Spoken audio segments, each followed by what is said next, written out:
Hello everyone, welcome to my YouTube channel ET club @365. So నేను రీసెంట్గా రాజమండ్రి వెళ్ళాను కదా, అక్కడ నుంచి అలా అన్నవరం వెళ్ళాను. నెక్స్ట్ నేను మీకు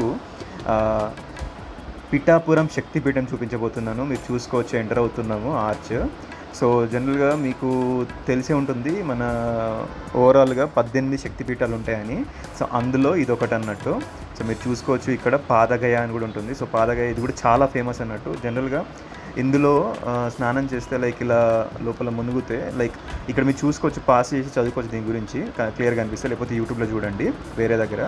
సో పాదగయ క్షేత్రం అని చెప్పి చాలా చాలా ఫేమస్. మన కాశీలో అక్కడ నీళ్ళల్లో మునిగితే ఎంత పవిత్రతను, ఎంత లైక్ దాన్ని ఏమంటారు, పుణ్యమో, ఇక్కడ అలా చేస్తే సేమ్ అన్నట్టు. నెక్స్ట్ టు కాశీ అంటారు దీన్ని.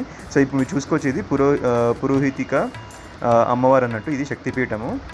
చాలా చాలా బాగా అనిపించింది, చాలా చాలా బ్యూటిఫుల్గా అనిపించింది. కంపల్సరీ విజిట్ చేయాల్సిందే. అండ్ ఇక్కడ పక్కన శివలింగం, లైక్ లోపల శివాలయం కూడా ఉంటుంది. సో పక్కన శివలింగము లైక్, మరియు ఇంకా వచ్చేసి మన కాశీలో ఉండే శివలింగం ఎలా ఉంటుందని చెప్పేసి ఇక్కడ ప్రతిష్ఠించారన్నట్టు. సో చాలా చాలా బాగుంటుంది. డివోషనల్ వైబ్స్ అయితే చాలా వస్తాయి. మీరు ఇప్పుడు చూసుకోవచ్చు, ఇది పువ్వు పేరు ఏంటో మీరు కమెంట్లో పెట్టండి. సో అక్కడ పువ్వు అది పెట్టారన్నట్టు. రీసెంట్గా న్యూస్లో కూడా వచ్చింది అది పువ్వు.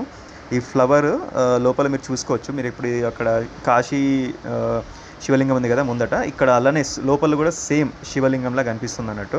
సో చాలా చాలా బ్యూటిఫుల్గా ఉంది. పువ్వు పేరేంటో మీరు పెట్టండి కమెంట్లో. అండ్ అక్కడ పిఠాపురంలో జనరల్గా ఎవ్రీడే మనకి అన్నదానాలు కూడా జరుగుతాయి అన్నట్టు.